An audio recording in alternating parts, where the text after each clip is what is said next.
The sun scorched the ancient stones of Tower Square in London, its fierce light reflecting off the polished black steel of the fortress gates, where hundreds of tourists had gathered. The air buzzed with laughter and chatter, cameras raised high, eager eyes fixed on the royal guards, the living statues of history.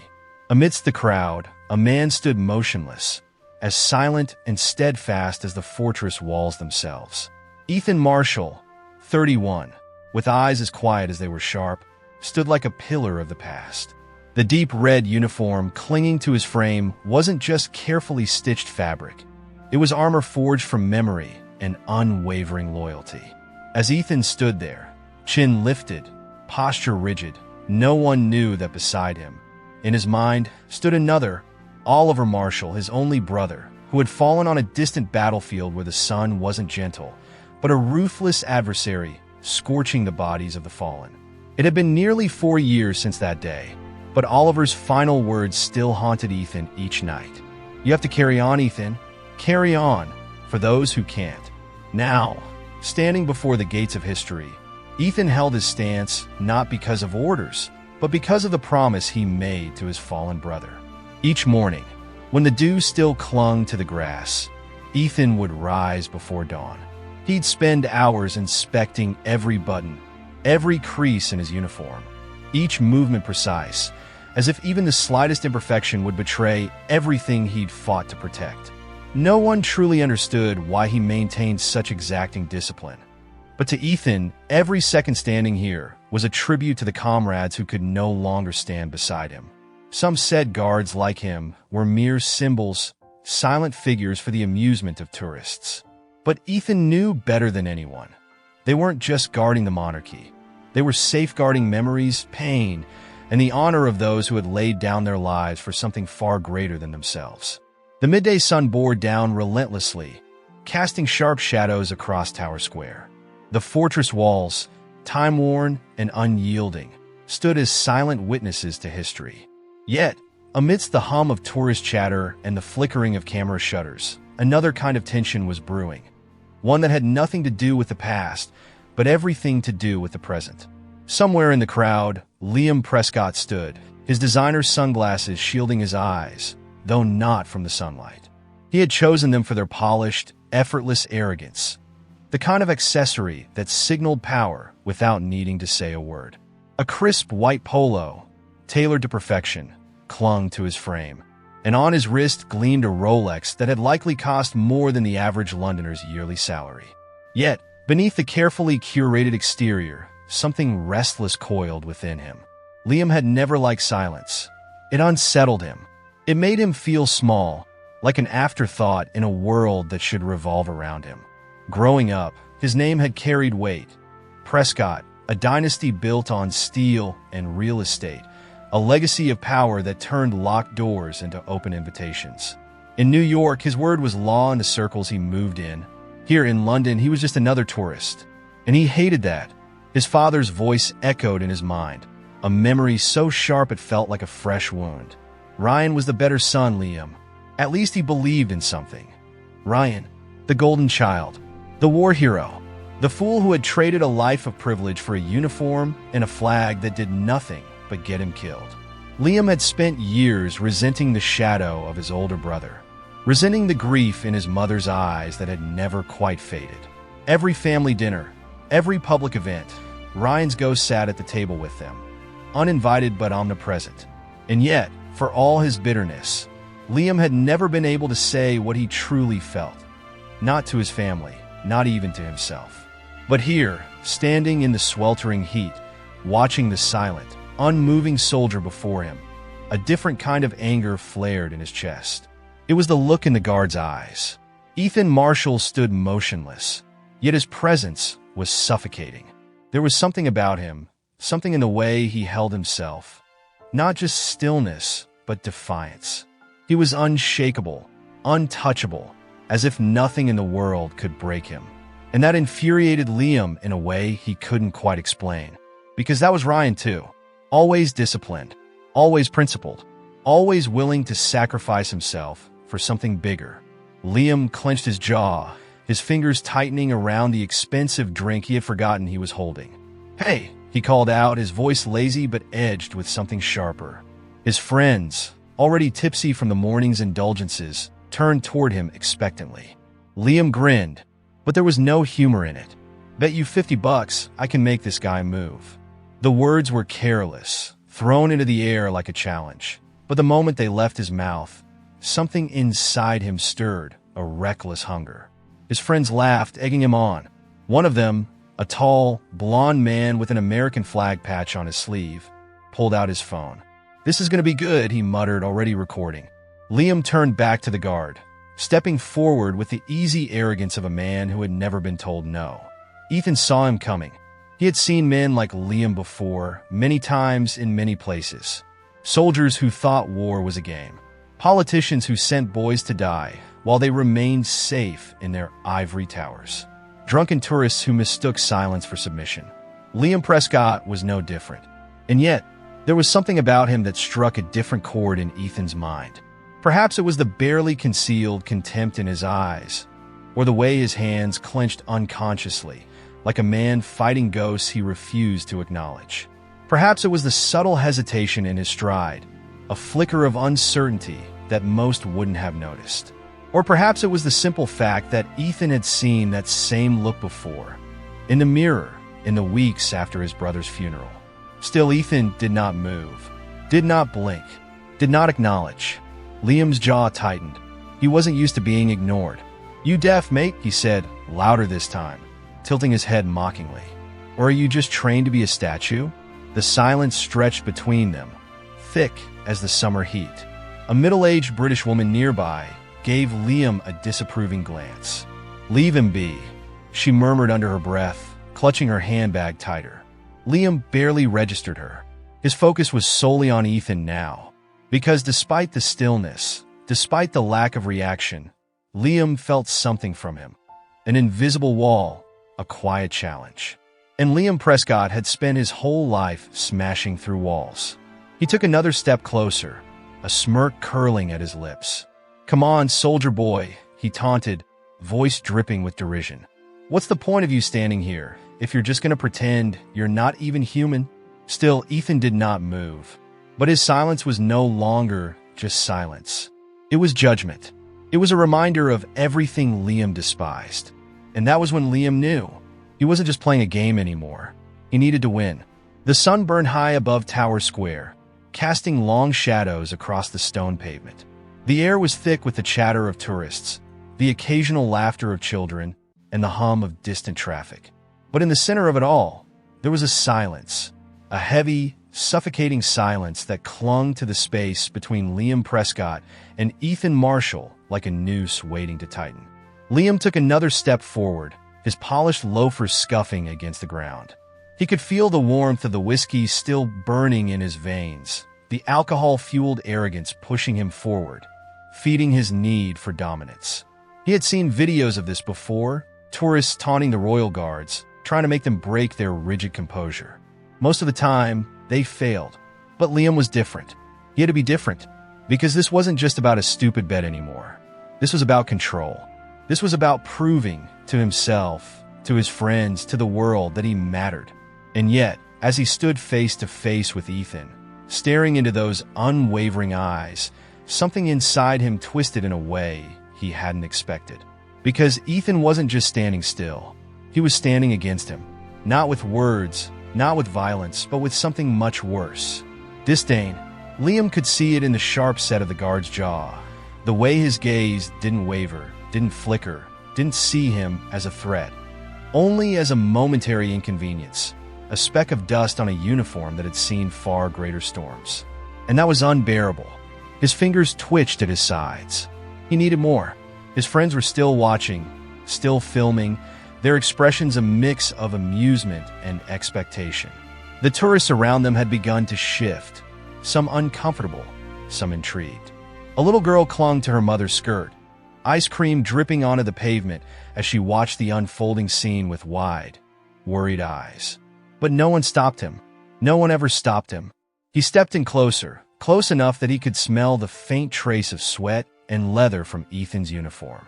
"What's it like, huh?" Liam's voice was lower now, softer, but there was venom in it. Being a glorified mannequin? Standing here like a good little soldier while the world laughs at you? Ethan didn't blink. Liam smirked. That's what my brother did too, you know. Stood there like an idiot. Followed orders. Got himself killed for nothing. Ethan's fingers twitched, so small a movement that most wouldn't notice. But Liam did. And suddenly, something clicked in his mind. Something dark, something cruel. He didn't just want to break this guard's composure. He wanted to hurt him. A slow, calculated grin stretched across Liam's face. He leaned in further, voice barely above a whisper now. You think you're any different? That standing here, playing soldier, makes you some kind of hero? It doesn't. It just makes you pathetic. Just like my brother. Just like. Ethan moved. It wasn't much, just a shift of his shoulders, the briefest tilt of his chin. But to Liam, it was everything. Because for the first time since this started, he had gotten a reaction. His chest tightened with something he couldn't quite name. Triumph, maybe, or something dangerously close to guilt. But he didn't stop. He couldn't stop. Oh, did I hit a nerve? His voice was mocking now, a weapon wielded with precision. He laughed, shaking his head. Jesus. And here I thought you guys didn't feel anything. Guess I was wrong. Still, Ethan didn't speak. But something in his expression had changed. Liam could feel it. The shift in the air, the storm brewing beneath that disciplined exterior. And for the first time, it occurred to him that maybe, just maybe, he had gone too far. But he didn't have time to process that thought. Because the next thing he knew, his body was moving before his mind could catch up. He spat, a single drop of saliva, cutting through the thick summer air, landing just below Ethan's right eye. And suddenly, everything stopped. The square, once alive with noise, fell into an eerie, suffocating silence. A collective gasp rippled through the crowd. A woman covered her mouth in horror. A man muttered a curse under his breath. Even Liam's friends, who had been so eager to film, lowered their phones, a flicker of unease crossing their faces. The little girl who had been watching buried her face in her mother's dress, too young to understand the weight of what had just happened, but old enough to know that it was wrong. And Ethan? Ethan didn't move. He didn't flinch, didn't wipe his cheek, didn't react at all. The saliva traced a slow, glistening path down his face, disappearing beneath the high collar of his uniform. But his silence was no longer just discipline. It was judgment, and it was the most terrifying thing Liam had ever seen. For the first time in his life, he felt small, not because he had been ignored, but because he had been measured and found lacking. Liam swallowed hard, suddenly aware of the way the world had turned against him. His friends were shifting uncomfortably.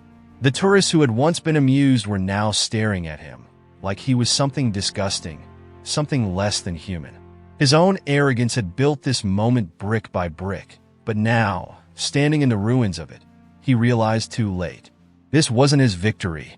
This was his undoing, and as heavy footsteps approached from behind, steadily, purposefully, he knew, with absolute certainty, that he was about to face a reckoning unlike any he had ever known. The spit had long since dried on Ethan Marshall's cheek, but its presence lingered, heavier than the steel of his ceremonial rifle. The air around him crackled with an unspoken energy, the weight of every pair of eyes that had witnessed what just happened. The tourists, the guards, even Liam Prescott's own friends, all frozen, all waiting. And yet, the most terrifying thing in that moment wasn't the act itself. It was the silence that followed. Ethan had faced worse in his life. He had crouched behind crumbling walls while gunfire rained down around him, had carried the weight of dying men in his arms as their last breaths fogged the air. He had heard the screams of war, the deafening roars of explosions, the gut-wrenching wails of mothers receiving the folded flag of their fallen sons. And yet, standing here, feeling the warm trickle of spit sliding down his cheek, something inside him shifted. This wasn't war, but it was something just as personal, because it wasn't just an act of disrespect. It was an insult to everything, to the uniform, to the men who had worn it before him, to the values he had sworn to uphold. To his brother, Ethan's jaw tightened, but his body remained still, locked in place by years of discipline. But his mind was anything but still. For the first time since this confrontation had begun, He allowed himself to really look at Liam Prescott. And what he saw wasn't strength. It was fear. Not fear of punishment or consequences. No, this was something deeper. This was a man running from ghosts he refused to name.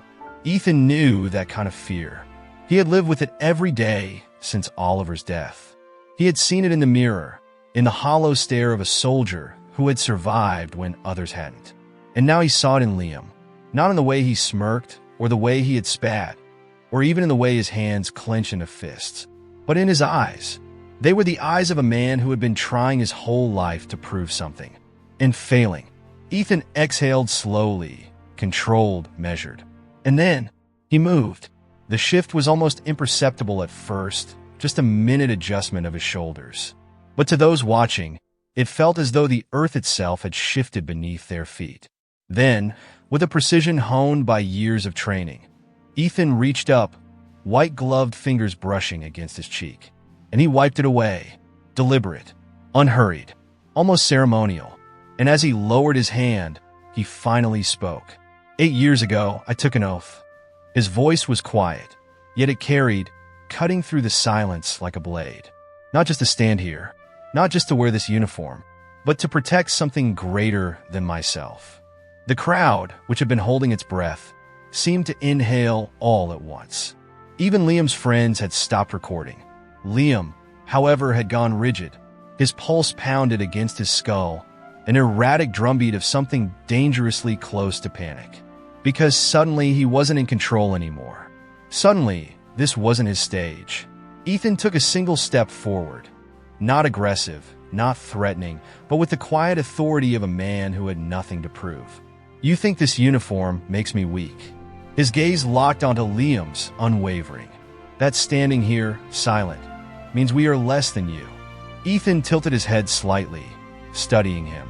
But I have faced men with weapons in their hands who had more honor than you have in your entire body. Liam's jaw clenched. For the first time in his life, words failed him. You call your brother a fool. A flicker, brief, but there, flashed across Liam's expression. Ethan saw it. He pressed forward. But the truth is, you're afraid of him. Afraid that he was something you'll never be. That he had the courage to stand for something, while you. Ethan exhaled, eyes steady. You have spent your life running. Liam's hands clenched so tightly his knuckles turned white. But he couldn't move, couldn't speak, because Ethan had cut through him with the precision of a blade, exposing every raw nerve, every insecurity, every wound he had buried beneath arrogance and privilege.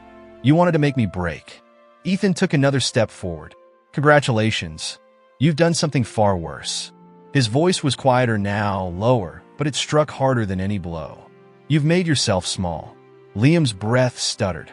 His mind screamed for a way out, for a retort, for something, anything, to claw back control. But there was nothing. And then, the footsteps came. Heavy, measured, authority.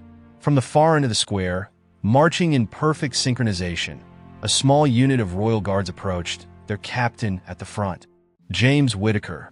The air grew even heavier as the seasoned officer stepped into the circle of tension. He took in the scene with a glance. The stiff posture of his soldier, the pale, shaken stance of Liam Prescott, the crowd's expectant silence. He said nothing at first. Instead, he turned to Ethan, Guard Marshal. His voice was like stone, firm and unshaken. Ethan snapped to attention, saluting with crisp precision. Whitaker studied him for a long moment, his expression unreadable. Then, permission granted to address the situation. A murmur rippled through the crowd. Liam's heart lurched, because he realized this wasn't over. This was just beginning. The moment hung thick in the air, heavy as the stone walls that loomed over Tower Square. For the first time in nearly an hour, Ethan Marshall had permission to move, to act, to respond. But he didn't lunge, didn't raise his voice, didn't react the way the crowd, the way Liam Prescott himself had expected. Instead, he stood taller. The weight of his uniform, of his oath, of every man who had stood in this place before him, pressed down on his shoulders. And he carried it effortlessly. Liam, on the other hand, felt like the very ground beneath him had vanished. His world had always revolved around power. Who had it, who didn't, and how easily he could take it. But now, as he stood under the scrutiny of Ethan's gaze, he felt powerless for the first time in his life. No words, no money, no name could save him from what was about to happen. Ethan stepped forward. It wasn't a rush. It wasn't a threat. It was a statement. Each step deliberate. Each movement carrying the weight of something greater than himself. The crowd had fallen into absolute silence. Even Liam's friends, who mere minutes ago had been laughing, filming, encouraging him, now stood frozen, their phones lowered, their amusement gone. Liam's pulse hammered in his ears. "You wanted to test me," Ethan said, voice steady, "to prove that men like me are weak." His tone didn't rise, didn't falter, but every word struck like a hammer. "You thought this uniform was just for show, that standing here, silent, meant I was beneath you." A pause, a breath, but silence is not submission. Liam swallowed hard. Ethan's eyes flickered, just briefly, to the place where Liam's sunglasses had slipped from his collar, lying forgotten on the cobblestone. "You think power is about making others feel small." Ethan's voice dropped lower. "But you've spent your whole life running from the one thing you can't control, your own reflection." The words were like a scalpel, slicing straight through flesh and bone. Liam flinched, and Ethan saw it. "Your brother knew something you never did." Liam's fingers twitched. "That strength isn't in how loud you are, or how many people fear you. Strength is knowing when to stand still, when to bear the weight of something greater than yourself." Liam's face burned, not from the sun, not from anger, but from something deeper, something that clawed at the inside of his ribs, not at the part of him he refused to acknowledge, because for the first time, someone had seen straight through him. Not the version of himself he put on display, not the arrogance, the wealth, the swagger, but the raw, hollow space underneath it all. Ethan let the silence stretch between them, letting Liam feel the full weight of it, letting him drown in it. And then, the final blow. "You wanted me to react." Ethan's voice softened, not with pity, but with understanding. "Because if I did, if I lashed out, if I proved you right, then you wouldn't have to face the truth about yourself." Liam's throat went dry. The square, the crowd, the cameras, it all faded. For the first time in his life, he had no words, no witty remark, no cruel laughter, nothing, because Ethan had left him with nothing. And then, the final, irrevocable moment. Ethan turned away, not in retreat, not in surrender, but in victory. He raised his hand in a crisp, precise salute to Captain Whitaker, whose face remained unreadable. "Guard Marshal," Whitaker said, his voice like granite. Ethan met his gaze. "Well done." And with that, Ethan resumed his post. The spit was gone, but the moment remained, and Liam Prescott stood in the ruins of it, exposed in a way he never had been before. He had come here expecting to humiliate a man. Instead, he had been stripped bare, powerless, and the world had watched it happen. Behind him, the distinct sound of approaching boots shattered the silence. Liam turned, breath hitching. Two uniformed officers had appeared, their expressions set, their duty clear. "Liam Prescott." One of them spoke, his voice clipped, formal. "You are under arrest for assaulting a royal guard." His heart plunged. This isn't happening. His friends took a step back, as if distancing themselves from the wreckage. A part of him wanted to laugh, to act like it didn't matter. But he couldn't. Not after this, because it did matter. For the first time in his life, he had to face the consequences of his own actions. The officers stepped forward. His friends looked away. The crowd whispered. And Liam Prescott, the man who had spent his entire life feeling untouchable, had never felt smaller. The handcuffs clicked shut with a cold finality. For the first time in his privileged, untouchable life, Liam Prescott was no longer in control. The officers didn't shove him, didn't drag him. They didn't need to. The weight of his own actions had already shackled him far more effectively than steel ever could. As they led him through the sea of silent onlookers, he felt their stares burrowing into him. Not with admiration, not with envy, but with something far worse. Disappointment. Not just from them, from himself, his friends, the same ones who had laughed, who had filmed, who had cheered him on, now refused to meet his gaze. They stood still, shifting awkwardly, looking at their phones, at the sky, at anywhere but him.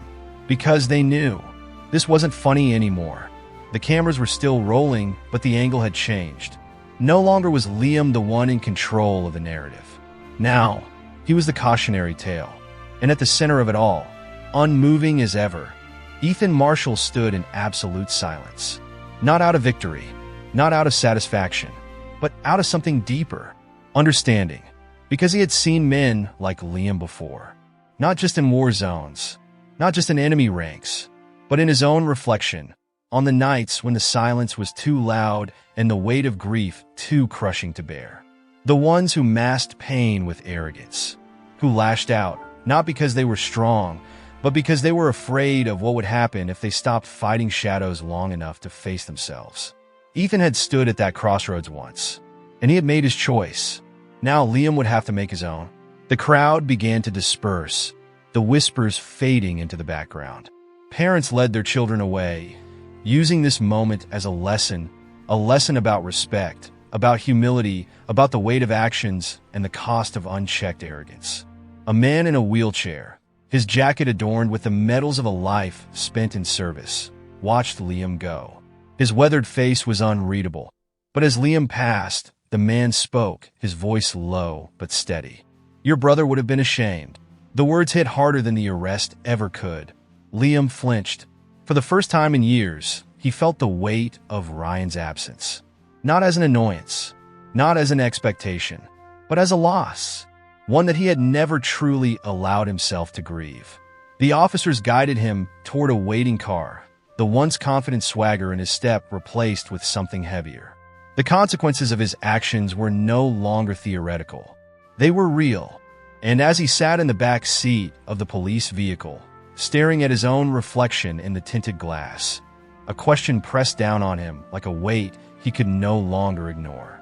Who was he, if he wasn't the man he had pretended to be? And more importantly, who did he want to be now? Back in the square, Ethan remained at his post. The sun had begun its slow descent, casting long shadows across the ground. The moment would pass. The world would move on. But for those who had witnessed what had happened here today, something had changed. Respect, once taken for granted, had been restored. Honor, once mocked, had been defended. And a man, one who had spent his life standing behind a mask, had been forced at last to face himself. Some battles are fought with weapons, others with silence. And today, silence had won. The sun had begun its slow descent over Tower Square, casting streaks of gold and crimson across the ancient stone. The weight of the day lingered in the air, an invisible presence that clung to those who had witnessed what had transpired. Ethan Marshall remained at his post. His posture was unchanged, his stance as steady as it had been hours before. To the untrained eye, it was as if nothing had happened. But the truth was, everything had changed. Across the square, people moved differently, more measured, more thoughtful. Conversations were quieter, filled with something beyond idle curiosity. Parents knelt beside their children, whispering in hushed, reverent tones. "Do you understand now?" a mother murmured to her son, who clutched the hem of her dress, his young face still reflecting the weight of what he had seen. The boy nodded. That man wasn't weak, was he? The boy shook his head, eyes fixed on Ethan, admiration flickering in their depths. For years, the guards of the Royal Regiment had been treated as little more than props for tourists, figures to be mocked, tested, filmed for fleeting moments of internet amusement. But today, that perception had shifted. Because today, a man had stood unwavering against provocation, against insult, against the weight of another man's pain disguised as cruelty. And he had won, not through retaliation, not through force, but through something much harder to achieve: dignity. Liam Prescott sat in the back of the police car, his wrists still bound in cold steel. The streetlights of London flickered past, illuminating the reflection of a man he barely recognized. For the first time, there was no mask, no arrogance, no bravado, just a man stripped raw, forced to face the one thing he had spent his whole life avoiding: himself. His father's voice echoed in his head. Ryan was the better son. He had always resented those words, had let them fester, turn into something ugly. But today, for the first time, he didn't feel anger when he thought of Ryan. He felt shame.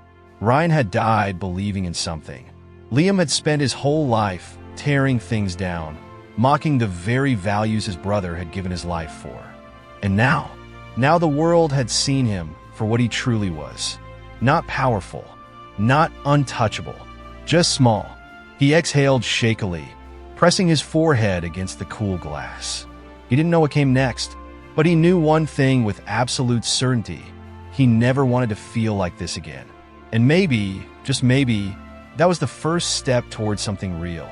A man in a wheelchair sat near the edge of the square, his RAF veteran pin catching the last glimmer of daylight.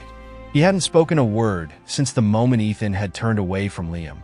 But now, as the crowd slowly thinned, he motioned for his granddaughter to push him forward. As they neared, Ethan, still rigid, still disciplined, remained in his stance. But the veteran didn't need words to understand what had just happened. He had seen war, had seen men tested in ways that defied comprehension. And today he had seen something just as rare. A soldier who had mastered the hardest battlefield of all, the one within himself. With effort, the older man raised a trembling hand to his forehead in a slow, measured salute.